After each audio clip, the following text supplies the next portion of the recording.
ce paysage parsemé de puits noirs règne la mort. Un ânier nous conduit. Nous sommes dans l'est du Maroc. Les collines autour de la ville de Gerada sont trouées d'exploitations minières artisanales et non sécurisées. Chez les mineurs, c'est la colère. Les accidents se multiplient, les réseaux mafieux font pression sur les prix, les autorités locales ferment les yeux sur les conditions de travail catastrophiques. Officiellement, les mines de charbon sont fermées depuis une décennie, mais ici, autour de Gerada, l'activité minière illégale n'a pas cessé. Au pied de la colline mortelle, Meymoun nous dresse un bilan des accidents. En 15 jours, il y a eu 3 morts, un pied écrasé, une autre jambe pareille. En tout, ça fait 3 morts et 2 victimes avec des fractures aux jambes. Nous n'avons pas d'autre choix pour travailler. C'est mort ici. Les gens sont fatigués, crevés. Les conditions de travail ici sont moyenâgeuses. Les mineurs n'ont que leurs mains, une corde, un vieux pneu qui sert de récipient et leurs muscles pour extraire l'anthracite.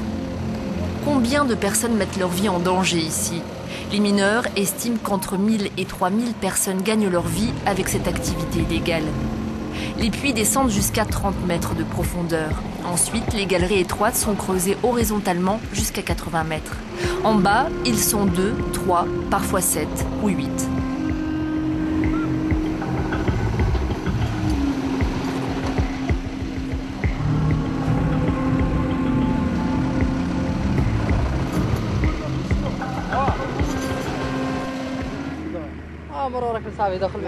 On s'aventure avec les copains dans les galeries. La seule sécurité que tu as, c'est ton courage. Là-dedans, tu rampes sur tes épaules. Dans les galeries en bas, la hauteur est d'à peine 45 cm. Le tronc d'arbre, vous le prenez comme ça. Là, je le touche. Et là, je touche. La hauteur de la galerie, c'est ça.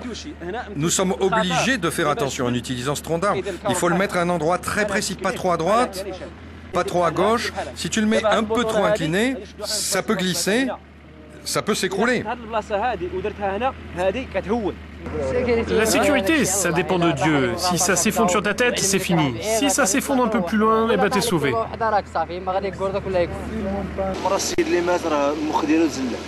Une fois, il y avait quelqu'un avec le cerveau éclaté. On l'a pris comme ça, on l'a mis dans un sac, on l'a recousu et on l'a enterré. Ceux qui ne meurent pas en bas meurent en haut. Les mineurs souffrent de silicose, une maladie pulmonaire due à la poussière de silice et responsable d'une lente et douloureuse agonie. Pour assurer un minimum d'oxygène, le chef d'équipe surveille un compresseur qui pompe de l'air grâce à des tuyaux d'arrosage.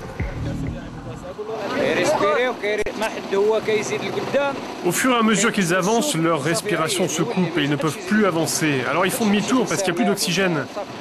Mais avec le compresseur, nous pouvons leur envoyer un peu d'air. C'est la machine là qui le fait, le compresseur. C'est difficile de respirer en bas, c'est l'enfer, parce qu'il y a aussi des gaz toxiques qui t'étouffent. Selon les mineurs, la production totale peut dépasser 100 tonnes par jour. Elle est revendue aux briqueteries, aux fours, aux hammams. Les principaux acheteurs se trouvent dans les villes de la région. Quelques camions, cependant, font la route jusqu'à Casablanca, 650 km plus loin, pour écouler le charbon. Idriss est un miraculé. Il a survécu à un grave accident et il a dû avancer des frais médicaux.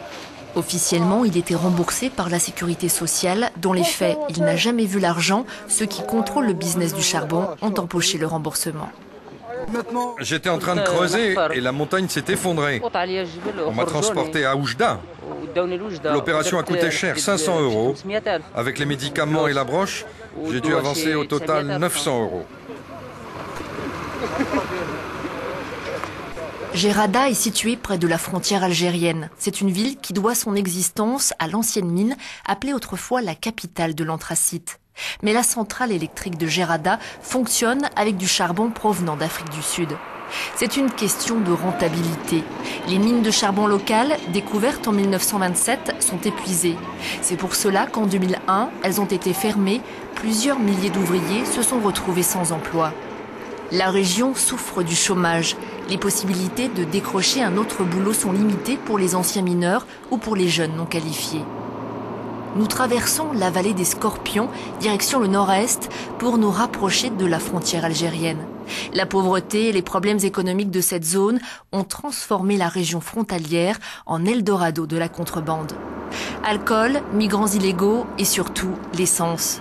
Résultat, les stations sont fermées ou peu fréquentées. Ici, tout le monde fait le plein sur le bord de la route. Les bidons d'essence traversent la frontière dans des voitures trafiquées. En cas de contrôle de police, l'affaire se règle souvent à l'amiable avec un bakchich.